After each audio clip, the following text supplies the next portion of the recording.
What are the most important things in orthodontic treatment?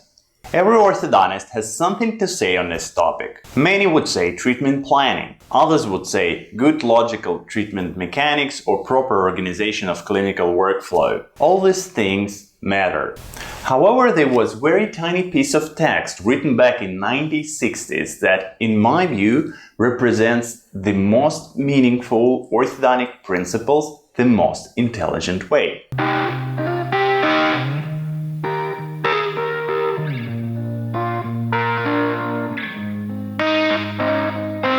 Prior to starting this episode, I'd like to thank all of you who have subscribed to my videos, both on YouTube and in a Facebook group, where last week we reached 3,000 subscribers. This is the 10th episode on this channel and I decided to make it a little special. I don't have a book today, however, I have something that's even more exciting. 10 Orthodontic Commandments were written by Tom Graeber in 1963, then he was serving as an editor-in-chief of the AGO-DO. Let's look how relevant are these commandments a half century after they were written. The first commandment tells us, "Thou shalt not expand." In other words, we have to keep initial arch form to avoid relapse. Initial arch form is the most stable position of the teeth since it was dictated by the surrounding soft tissues. Every now and then we see some orthodontists advocating for expansion, but there is still nothing in the literature to prove such statements. And looking closely, all the pro-expansionists have conflicts of interests. The second commandment says, "Honor the patient and strive for perfection and pleasing profile." Profile is still the cornerstone in orthodontics.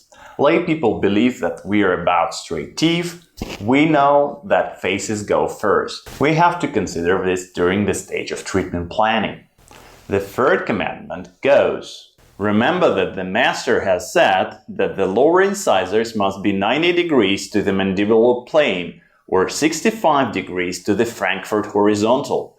Do not deviate." IMPA 90, FMIA 65. I wonder if we have studies to prove evidently that 90 degrees IMPA results in a greater stability. I am not aware of such, to be honest. However, my subjective experience tells me that everything that is more than 95 degrees relapses very easily. Fourth commandment. Do not hesitate to extract premolars. Only in this way can you achieve the objectives required by our master. Now you can clearly hear how much Tom Graeber was influenced by Charles Tweet at that time. Well, I'm against any cult of personality, whether in orthodontics or anywhere else. So I agree with everything in this statement apart from our master. Premolars extraction is a useful procedure that, according to the literature, does not harm anyone. Fifth commandment. Bend as many teeth as possible. To do less indicates sloth, indecision, and lack of comprehension of the only road to orthodontic salvation. This also doesn't lose any meaning today. Second molars are important in anchorage preparation as well as for leveling the curve of speed. Most of the time I wait for them to be fully erupted prior to start the treatment. Commandment number 6. Ignore muscles, particularly those of the tongue, as you strive for the mathematical formula. It's astonishing how much of a debate on tongue and its posture we have had after this was written. Still nothing of meaning. Seventh commandment. Ignore morphogenetic factors, pattern of growth gradients. Occlusion is the be-all and end-all of our existence. And today we have high-quality studies that unambiguously show us that it's impossible to influence facial growth. Commandment number 8. Ignore root resorption. Do not show the roentgenograms to your confreres because they might interpret this as a sign of weakness. We have some recent studies telling us that root resorption has no clinical significance. Still true.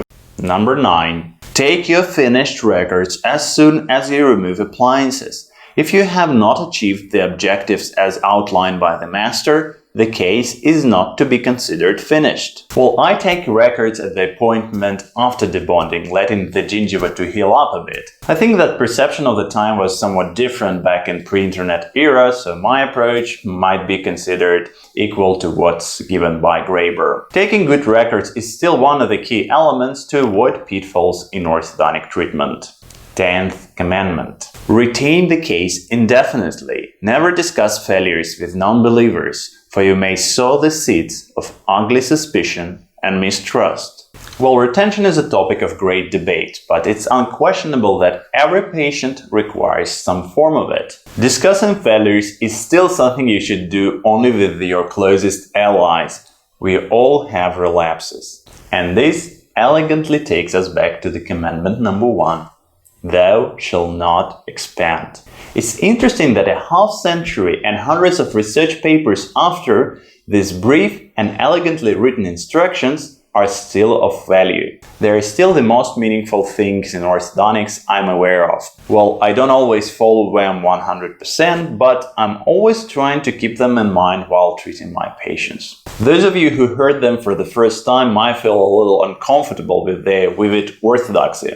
Well, I also was suspicious when I read them for the first time 5 years ago. But now I think that in clinical work, orthodoxy is much better than uncertainty. Try them and probably you'll form the same opinion later on. As usual, wish you good reads and stable results.